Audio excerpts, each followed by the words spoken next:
Today I want to share the 5 habits that damage your self-confidence and are sabotaging your emotional mastery journey. The first one is we go against ourselves. And how do we do that? Well, we don't follow our morals and values, our needs and wants, our negotiables and non-negotiables. As I say this all the time, very few people have ever sat down and go, what are my morals and values? What do I really need and want? And what is negotiable and non-negotiable in every area of their life? As a parent, as a friend, as they pursue their hobbies, their career, their romantic life. See, what really drops our confidence is, think of it, we've all done that. Gosh, what am I doing? What am I doing? I don't want to do this. That destroys our self-confidence. Our actions are the greatest determiner of our self-confidence. So it's okay to be perfectly imperfect, but if your self-confidence is struggling, please sit down, map out your morals and values, needs and wants, negotiables and non-negotiables. We all need a North Star to guide our behavior. And the more we follow those values in ourselves, the more self-confidence we have. The second is posture. Sorry, just couldn't resist. But think of it. What does this look like? What does this look like? Our posture has a huge effect on how we think and feel about ourselves. Most people, their posture is, frankly, not very good. Just walk around, look at how many people walk with their eyes down, looking at the ground, shoulders slumped, crossed up, standing there with their arms crossed. This is a defensive behavior. Getting small, slumping in a chair. It was something I had to work on. I would spend time every day. I would stand against a wall and I worked on, this is what I did. I worked on, okay, get your shoulders back, get your chin tucked in, because I would have a tendency to walk like this. And so I really worked on, okay, what's your pod? Get your shoulders back there. And I'd stand there, I'd watch TV doing that. And it's amazing. You will feel this complete shift in your body. And for those of you, try it right now. Just try sitting up straight. Many of you are going to feel really uncomfortable.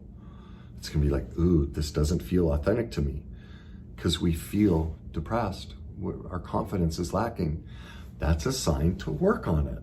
Learn to accept the power that we all have. Number 3. You're thinking positive, you're not feeling positive. Here's the problem with affirmations. Most people just say them. Doesn't work. The way our brain works, we feel, almost always we feel before we think. The key to an affirmation is to feel it, not just think it or say it. And so when you're doing your affirmations, focus on where in your body you feel it and really make it resonate. Bring that feeling, sit in that feeling. Feel how, gosh, what it is. What do you love about yourself? Is it your eyes? Is it your smile? Is it how hard you work? Are you just a great employee? Are you a great mom or dad? What's one thing you love about yourself? And sit in the feeling that. And then you'll notice your posture will change. That's number 3.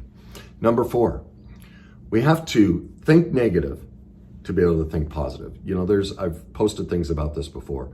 There's this whole culture of think positive, think positive, think positive. Well, studies overwhelmingly show that if you try and cover over negative feelings with positive thinking, that you create depression, you create illness and disease. It does not work. It will not work. We have to shift the way we feel. We have to do the healing work to create positive, true positive thinking and feeling. Now, the way we do that is we have to become an expert in the negative. We have to make peace with the negative for us to truly feel positive. So here's what I suggest you do. Write a list of all the negative thoughts and feelings you have, everything. Start, and you may not catch them all, but over the next week, pay attention to them. Any negative thought or feeling that comes up, write it down. You're going to create this huge list, all right? Now, ask yourself, when was the first time I felt or heard this? And keep tracing it back. You're going to find it was somewhere in childhood you were sent this negative thought or feeling, all right?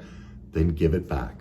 Was it your brother? Was it your sister? Was it your parent? Was it a teacher or priest?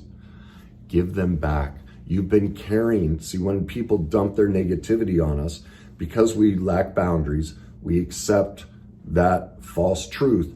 It now becomes part of us. We have to give it back to them and no longer carry it. That's the recovery of codependence. And so that's just their pain that we've been carrying for all these years. So I always reach in and feel me actually extracting it out of me. It's a feeling process, not a thought process. I feel it leaving me, and lovingly I go, Mom, Dad, whoever it was, I love you, but this isn't mine. I'm not going to carry this for you any longer. That's number 4. Number 5, this is one of the major habits. We are not saying no. We are saying yes to things that do not work for us. We are doing what's called giving ourselves away. And that goes back to childhood when none of us were allowed to say no. And we were all taught if we're going to be a good kid, we need to say yes and do whatever mom and dad say. So now as an adults, when we think about saying no, we're actually reliving childhood and going, wait a minute. If I say no, mom and dad won't love me. So again, go back to number 4, give that thought and feeling back to them. They didn't intend to leave you with that, but it's their feeling. It's not ours. So give it back to them and start saying no, all right?